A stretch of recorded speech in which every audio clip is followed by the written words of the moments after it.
नमस्कार बच्चों, कैसे हैं आप सब। आशा करती हूँ आप सभी अच्छे होंगे, स्वस्थ होंगे, खुश होंगे और अपनी पढ़ाई भी अच्छे से कर रहे होंगे। तो जैसा कि आप सभी जानते हैं, मैं हूँ आपकी हिंदी की अध्यापिका और मैं स्वागत करती हूँ आप सभी का आईसीटी वर्चुअल क्लासरूम में।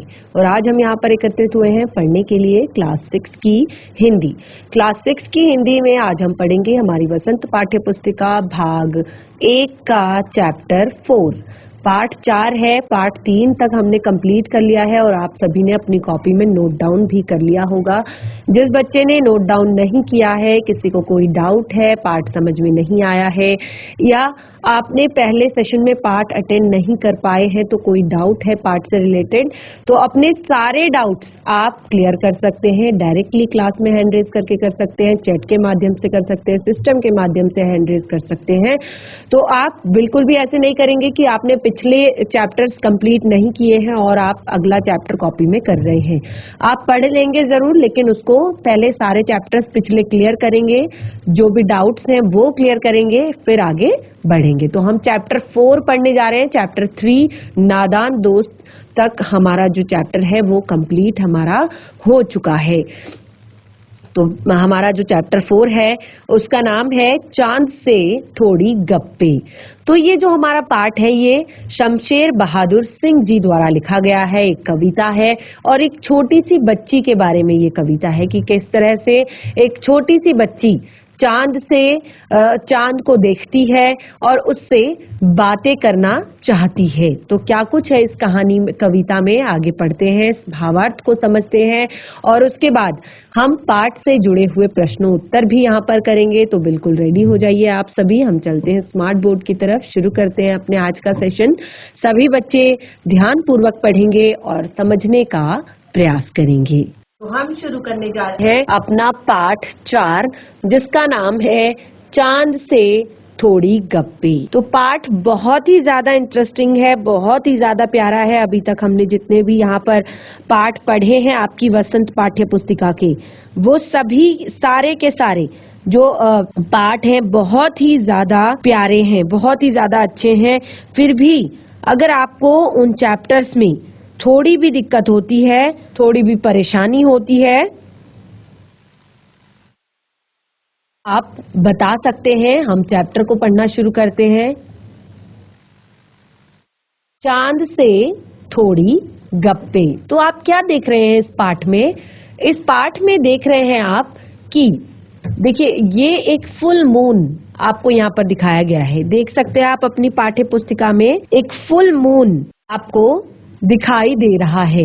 एक फुल मून आपको दिखाई दे रहा है और उसके पास ही एक छोटी सी बच्ची, देखिए बच्ची की उम्र भी आपको यहाँ पर दी गई है 10-11 साल की, ज्यादा बड़ी नहीं है बच्ची, 10-11 साल की एक छोटी सी बच्ची है, आप देख सकते हैं। और वो किस तरह से चांद से गप्पे मार रही है, चांद से बातें वो करना चाहती है, चांद से वो यहाँ पे क्योंकि बच्चों का जो मन होता है, छोटे बच्चे जो होते हैं 10-11 साल के, उनका जो मन होता है उसमें जिज्ञासाएं बहुत ज्यादा होती हैं।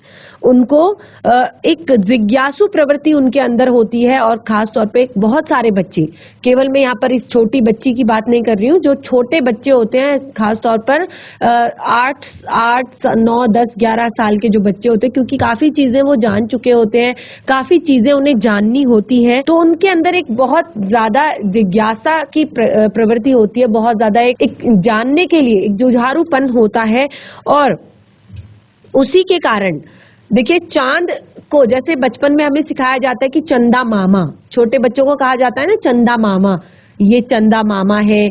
और इस तरह से ये क्या दूध की कटोरी में अपना जो दूध की कटोरी खा जाते हैं, पी जाते हैं, तो इस तरह से बच्चों को बताया जाता है। लेकिन जब थोड़े बड़े बच्चे हो जाते हैं, 10-11 साल के हो जाते हैं, तो फिर वो स्कूल में अपना 5th 6th क्लास में होते हैं और 4th 5th क्लास में होते हैं, और फिर वो साइंस में भी थोड़ा सा पढ़ने लग जाते हैं कि मून क्या होता है, चंद्रमा क्या होता है, सन क्या होता है, और तारे क्या होते हैं, स्टार्स क्या होते हैं। तो इस तरह से वो ये सारी चीजें भी थोड़ा सा स्कूल में भी पढ़ने लगते हैं। तो एक अलग जिज्ञासा उनके मन में होती है कि आखिर ये है क्या, ये चांद है क्या, ये सूरज है क्या, ये कैसे बने हैं, ये कैसे हमें रोशनी देते हैं।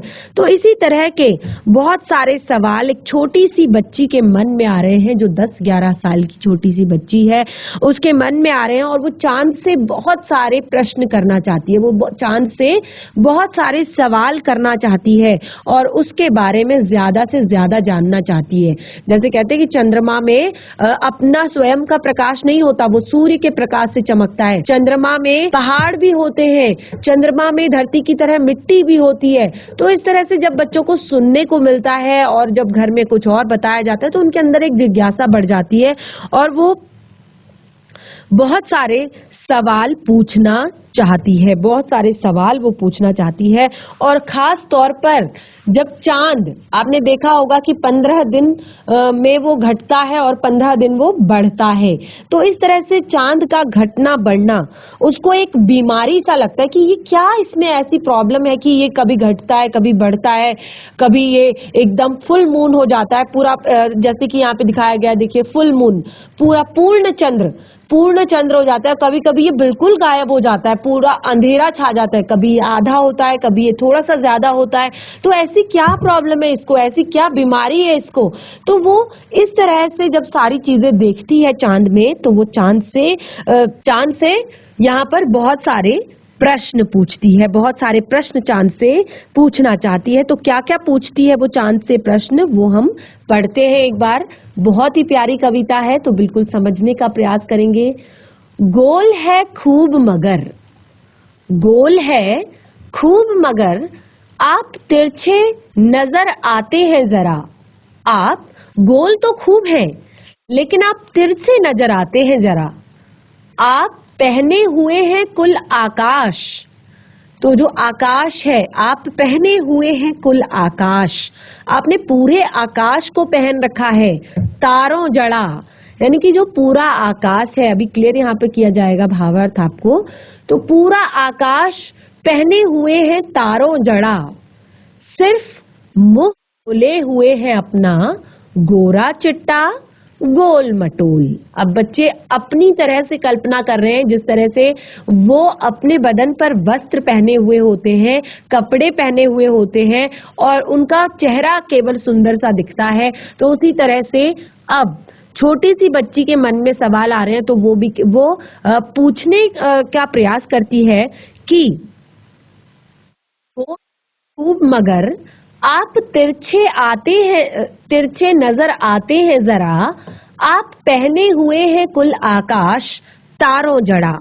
तो यहाँ पर बच्ची चांद को देखकर कहती है कि आप गोल मटोल तो बहुत ज्यादा है, बिल्कुल राउंड शेप में गोल है एकदम, पर थोड़ा सा तिरछे नजर आते हैं, यानी कि ऐसा लगता है कि आप अपनी जगह से हिले हुए हैं, थोड़ा सा तिरछे हैं, क्योंकि चांद जो है वो हमारी पृथ्वी का चक्कर लगाता रहता है, हमारा एक उपग्रह है और हमारी पृथ्वी के चारों तरफ गोल गोल घूमता रहता है। तो आपने देखा होगा, कभी बीच में दिखाई देता है, कभी साइड में दिखाई देता है, कभी इस तरफ दिखाई देता है, कभी उस तरफ दिखाई देता है, क्योंकि जैसे हमारी पृथ्वी सूरज का चक्कर एक दिन में एक बार लगाती है, इसी तरह से दिन और रात होते हैं, क्योंकि जब हमारी पृथ्वी सूरज के ठीक सामने होती है तो दिन होती है। अब जब पीछे की तरफ इस तरह से घूम के चली जाती है, क्योंकि वो अपने धुरी पर भी घूमती है और साथ के साथ वो सूर्य के चारों तरफ भी घूमती है।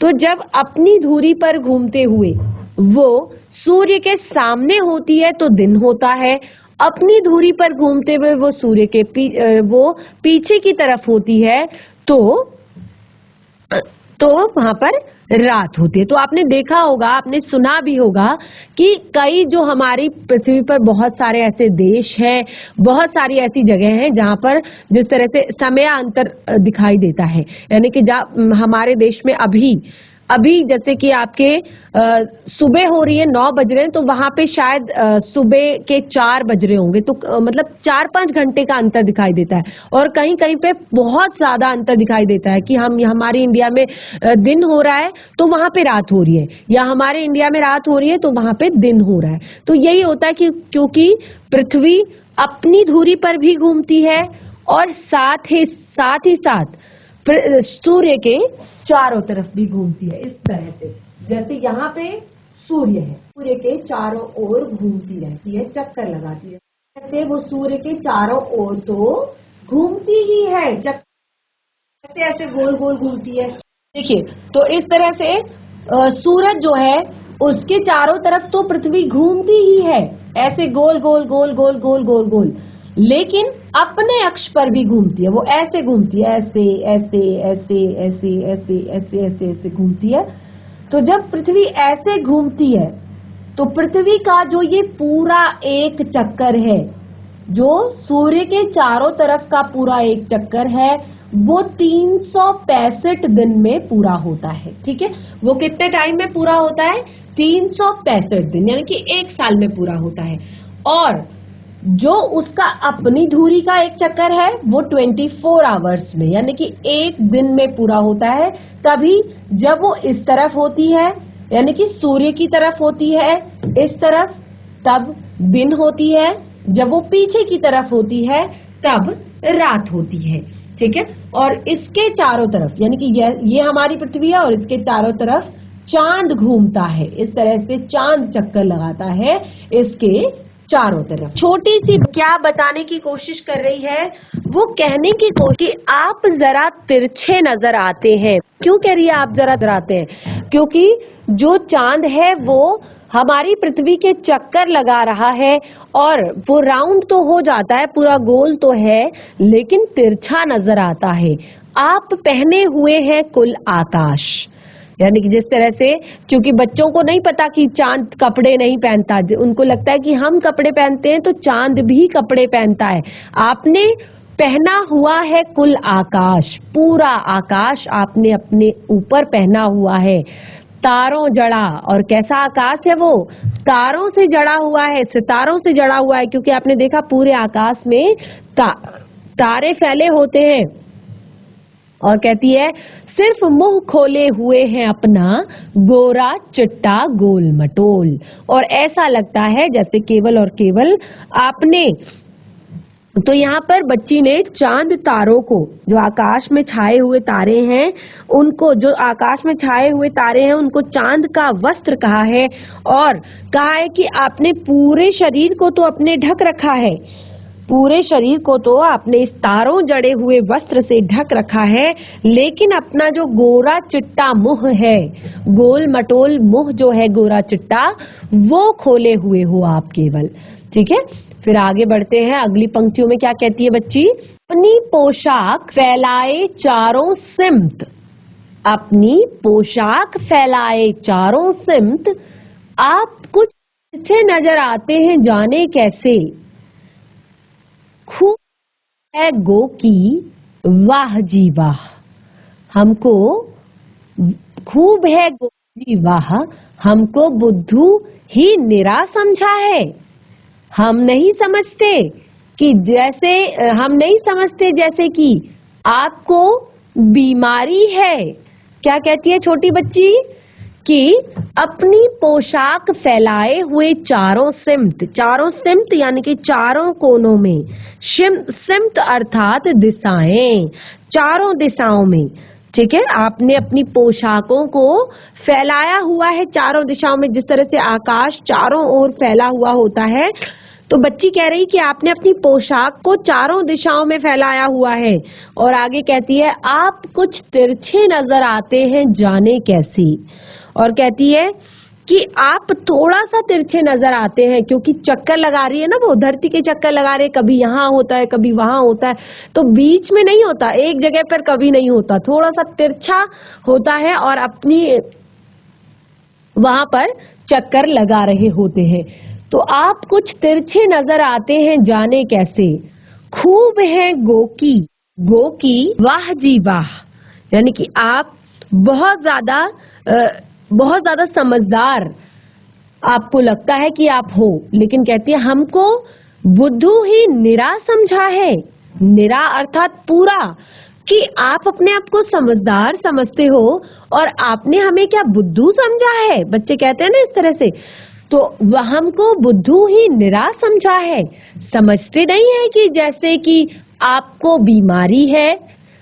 तो यहाँ पे बच्ची कहती है कि आप हमको कम अकल समझते हो, आप हमें बुद्धू समझते हो कि हमको, जैसे हमें नहीं पता कि आपको बीमारी है, किस चीज की बीमारी, आप घटते हैं तो घटते ही चले जाते हैं, आप बढ़ते हैं तो बस यानी कि बढ़ते ही चले जाते हैं। तो जैसे कि मैंने आपको बताया ना कि 15 दिन जो होते हैं, अमावस्या से बाद के जो 15 दिन होते हैं, चांद धीरे धीरे धीरे धीरे बढ़ने लगता है और फिर पूर्णमासी यानी कि पूर्ण चंद्र आता है।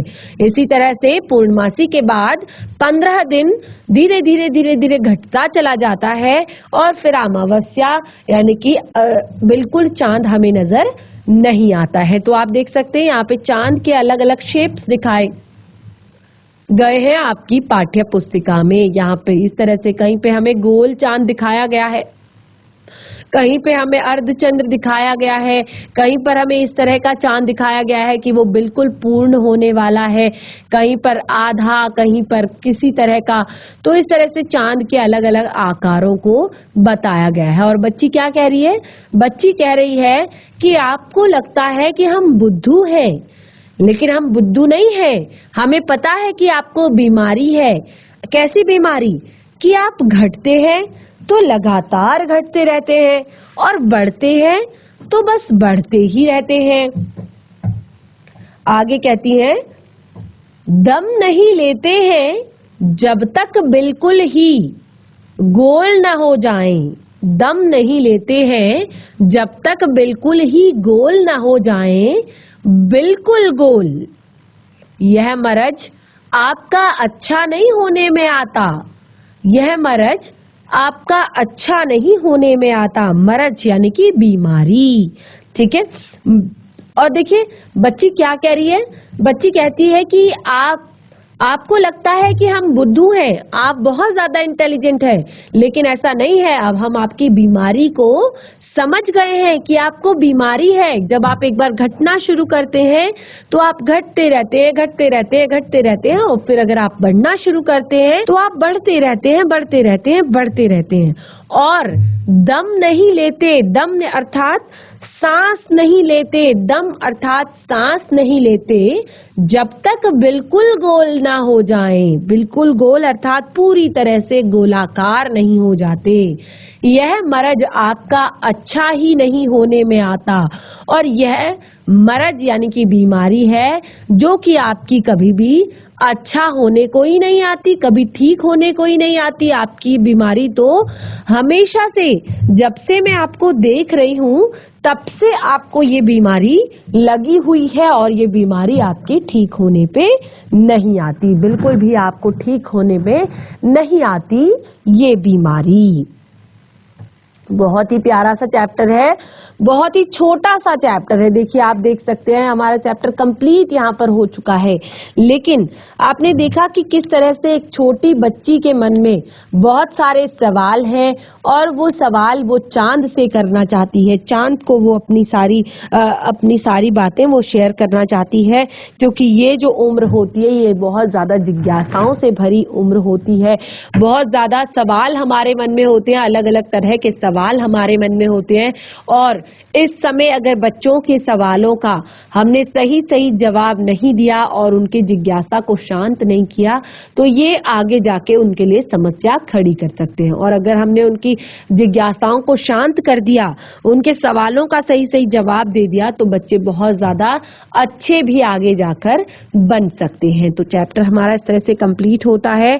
बहुत ही छोटा चैप्टर था। अब यहाँ पर पाठ से जुड़े हुए प्रश्नों उत्तर हमारे दिए गए हैं, तो हम प्रश्नों उत्तर करेंगे। अभ्यास के प्रश्न आपके यहाँ पर दिए गए हैं, तो रेडी हो जाइए आप सभी कॉपी पेन पेंसिल लेकर, क्योंकि जितना समझ में आता है उसको नोट डाउन करेंगे। छोटा सा चैप्टर है और आप घर से भी इसके प्रश्नों उत्तर स्वयं से भी कर सकते हैं, ठीक है।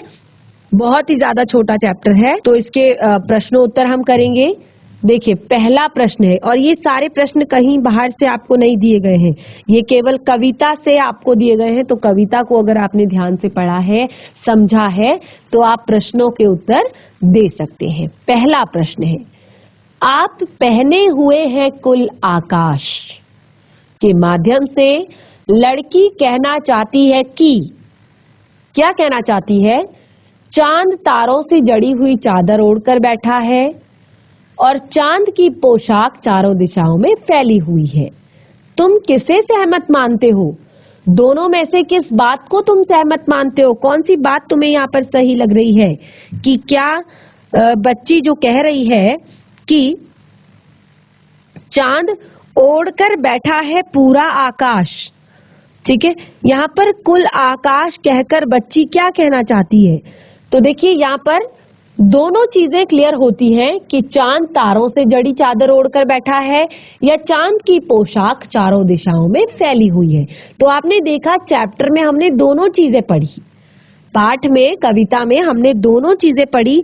सबसे पहले तो जो बच्ची है वो कहना चाहती है कि जो चांद है वो तारों से जड़ी हुई वस्त्र पहनकर, तारों से जड़ा हुआ चादर ओढ़कर बैठा हुआ है और चांद की जो पोशाक है वो चारों दिशाओं में फैली हुई है। बहुत सुंदर पोशाक है, बहुत बड़ी है और वो चारों दिशाओं में फैली हुई है। तो दोनों ही आपके सही है, यहाँ पर दोनों को लिख सकते हैं और आप जिसको मानते हो वो आप लिख सकते हैं। ये जो डाउट है, ये जो आपका जो अगर मन है कि आप सही किसको बताना चाहते हैं तो वो भी आप यहाँ पर लिख सकते हैं। वैसे बच्ची ने दोनों बातें इस चैप्टर में की है कि चांद तारों से जड़ी हुई चादर ओढ़कर बैठा है, यानी कि उसने तारों से जड़ा हुआ वस्त्र पहना है और वो जो वस्त्र है, वो जो पोशाक है वो चारों दिशाओं में फैली हुई है। अगला, कवि ने चांद से गप्पे किस दिन लगाई होंगी? कवि ने चांद से गप्पे किस दिन लगाई होंगी? तो देखिए चंद्र हमें कविता में दिखाई दे रहा है, पूरे चंद्रमा की बात हो रही है, तो शायद कवि ने इस जो यहाँ पर गप्पे लगाई वो पूर्ण चंद्र के दिन लगाई। इस कविता की बातों में, कविता में आई बातों की मदद से अनुमान लगाओ और उसका कारण भी बताओ। देखिए दिन हो सकता है पूर्णमासी, पूर्णिमा, जिस दिन क्या होता है? पूर्ण चंद्र होता है, ठीक है, क्या होता है? पूर्ण चंद्र होता है, ठीक है। तो और यहाँ पर दूसरा, अष्टमी से चंद्रमा के बीच, पूर्णिमा के बीच क्या होता है? चांद छोटे से बड़ा होता जाता है, छोटे से बड़ा होता जाता है और प्रथमा से अष्टमी के बीच चांद गायब होता जाता है, चांद बड़े से छोटा होता जाता है, ठीक है। ये कारण लिखेंगे, बिल्कुल बुक में ही इसको लिखना है, ठीक है। बहुत ही ज्यादा इजी है, बहुत ही ज्यादा सरल है और बहुत ही ज्यादा इंटरेस्टिंग है, तो इसको आप करेंगे, ठीक है। अगला प्रश्न, कविता में, नई कविता में तुक या छंद के जो बिंब का प्रयोग होता है और बिंब वह तस्वीर होती है जो शब्दों को पढ़ते समय हमारे मन में उभरती है। कई बार कवि शब्दों की ध्वनि की मदद से ऐसी तस्वीर बनाते हैं, कुछ अक्षरों या शब्दों को इस तरह से छापने पर बल देते हैं कि उनसे कोई चित्र हमारे मन में बने। तो इस कविता के अंतिम हिस्से में चांद को एकदम गोल बताने के लिए कवि ने बिल्कुल के अक्षरों को अलग अलग करके लिखा है। तो तुम इस कविता के और किन शब्दों के चित्र की आकृति देना चाहते हो, ऐसे शब्दों को अपने ढंग से लिखकर दिखाओ। तो ये यहाँ पर क्या बताने की कोशिश की गई है?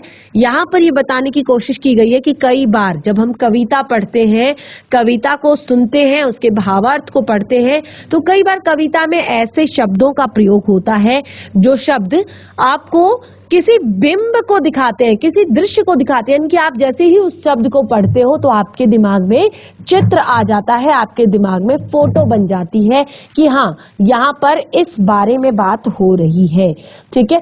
तो जैसे यहाँ पे कविता में बिल्कुल शब्द का प्रयोग किया है, तो उन्होंने कहा लास्ट में बिल्कुल गोल। बिल्कुल गोल से तो आपके दिमाग में बैठ रहा है कि हाँ चांद बिल्कुल गोल है। तो ऐसे यहाँ पर प्रश्न है, उनको शब्द हैं, उनको आप अंडरलाइन करेंगे और साथ ही बताने की कोशिश करेंगे वो किस तरह का चित्र आपको यहाँ पर दिखा रहा है। अगला प्रश्न है, बड़ी जल्दी चिढ़ जाते हैं। यदि चांद का स्वभाव आसानी से चिढ़ जाने का हो तो वो किन बातों से सबसे ज्यादा चिढ़ेगा और चिढ़कर उन बातों का क्या जवाब देगा? अपनी कल्पना से चांद की ओर से दिए गए जवाब भी लिखो।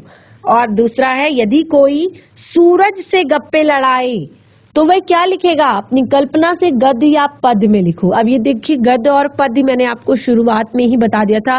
गद्य यानी कि कहानी लेखन, निबंध लेखन, आपका यात्रा वृतांत, आपका संस्मरण या कोई कहानी।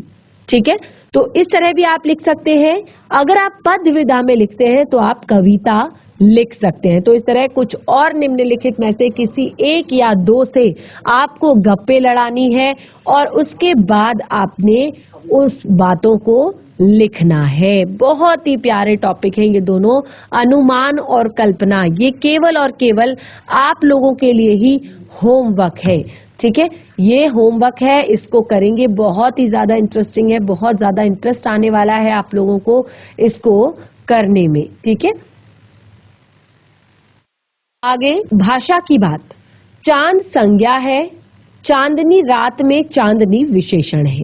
तो नीचे दिए गए विशेषणों को ध्यान से देखो और बताओ कि कौन सा प्रत्यय जुड़ने पर विशेषण बन रहा है। ठीक है, जैसे इन विशेषणों के लिए एक एक उपयुक्त संज्ञा भी लिखो। तो आपने यहाँ पर कौन सा प्रत्यय जुड़ने से विशेषण बन रहा है, आपने देखना है कि कौन सा प्रत्यय जुड़ेगा जिससे विशेषण बनेगा। और यहाँ पे जो विशेषण दिए गए हैं उनके लिए संज्ञा लिखना है। जैसे गुलाबी पगड़ी, तो केवल आप पगड़ी लिखेंगे। मखमली घास, घास। कीमती गहने, केवल गहने। ठंडी रात, रात। जंगली फूल, कश्मीरी भाषा। ठीक है, तो ये जो अगर आप केवल लिखेंगे तो ये आपका विशेषण होगा। ठीक है, तो इस तरह से यहाँ पर हमारा जो चैप्टर है, ये चैप्टर हमारा कंप्लीट होता है।